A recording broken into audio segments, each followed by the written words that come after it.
د 2 کلونو ځنډ وروسته د لغمان قرغۍ ولسوالۍ د چارباغ او عزیز خان کس ترمنځ غځېدلی پل د سیمې د ځوانانو په هڅو د ولسونو پر مخ پرانیستل شوه. ځایي اوسیدونکي وایي چې په ځلونو یې حکومتي مسؤلینو ته د دې پل د بیا رغونې وړاندیزونه کړي وو، خو چا یې غږ نه و اورېدلی. خو د سیمې ځوانانو وشو کړی چې پل ترمیم او د خلکو پر مخ پرانیزي. زاهد الله موسازی د قرغۍ ولسوالۍ د ځوانانو شورا مشر وایي چې دا پل د لغمان ولایت قرغۍ ولسوالۍ 2 لوی کلي سره نښلوي، عزیز خان کس او چارباغ دی. د نوموړي په خبره چې د دې سیمې خلک نشو کولی د پل د خرابوالي له امله خپل ناروغان او کرنیز تولیدات په وخت سره کابل او جلال آباد ښار ته ولېږدوي، چې د دې پل په جوړېدو سره به یې دا ستونزې هوارې شي. نوموړي ویل چې 2 کاله کېږي دا پل تخریب شوی، د جوړېدو لپاره یې د سیمې مشرانو ډېرې هلې ځلې وکړې، خو هېچا هم ورته مثبت ځواب ونه ویلو. خو د سیمې ځوانانو د ټولنیزو رسنیو د لارې کمپاین او بهرمېشتو هېوادوالو په مرسته یې د پل د بیا رغونې چارې پیل او دا د نن د خلکو پر مخ خلاص دی.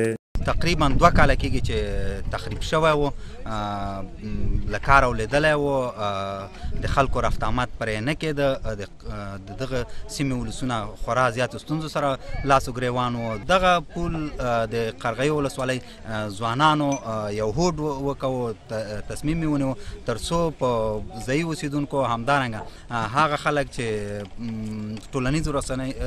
ټولنیزو شبکو ته لاسرسی لري په هغوی باندې غږ وکړو او یو چاندې په شکل چاندی راټوله کړه. اوس یې عملا د ترمیم چارې روانې دي.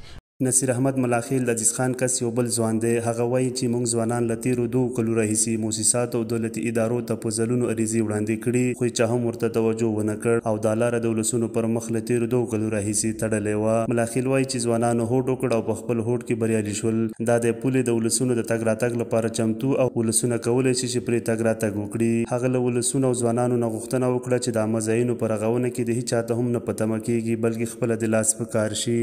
تکړه چې په کومو سیمو کلو اطرافو پانډو کې هم داسې پلونه لارې چوکونه وي، د اوبو پمپونه وي، د چا په تمه نه سي. خپله باید ولس لاس په کار سي او خپل ستونزې خپلې حل کړي. د خپل وطن خپله جوړولو په نامه باندې موږ دا شعار باندې دا پیغام ټولنیز کړی او ملګرو ټولو په همدې خاطر موږ سره مرستې وکړې. موږ هم همدې خاطر دا انشاءالله تر اوسه پورې دا کار یې بریالي روانې دي. دیني عالم او د کسونو قومونو شورا مشر قاري رفیع الله فلا ویل چې د دې پل تخریب پر مهال ولسونه له سختو اقتصادي او فزیکي ستونزو سره مخ وو او د 2 لویو سیمو د بېلوالي لامل شوی و. فلا وایي چې هغه مهال د سیمې اوسیدونکي نشو کولی چې خپل کرنیز توکي په وخت سره جلال آباد ښار او یا کابل ته ولېږدوي، خو اوس چې پل رغول شوی کولی شي په اسانۍ سره او د وخت په کمښت سره هر څه ترسره کړي. هغه د ځوانانو دا ډول هڅو ستاینه کوي او وایي ځوانان دې په خپلو سیمو کې له دې نه په الهام اخیستنې ورته چارې ترسره کړي. دا دومره د کلی وطن سره وصل کې چې پیاده زموږ زنانه نوجوانان پرېږده چې زنانه او ماشومان هم کولی شي پیدل د چارباغ نه عزیز خان کس ته او عزیز خان نه چارباغ کس ته